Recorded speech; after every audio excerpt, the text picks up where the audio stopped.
All right, so a quick little unboxing of this room air conditioner filter. Now, this says it'll last up to 2 months, has allergen reduction filter. It's from Filtrete, and it is 15 inches by 24 inches, which you're probably looking at this box like, how is that? And then there's some information here on how to put this in. And so essentially, not a lot to unbox.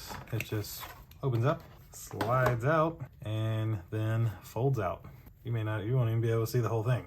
But oh, look at that, it takes up like the whole bench.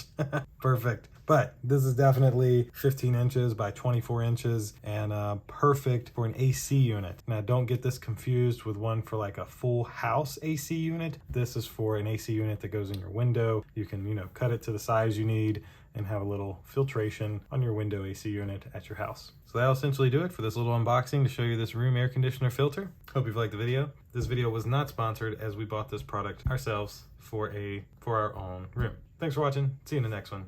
Deuces.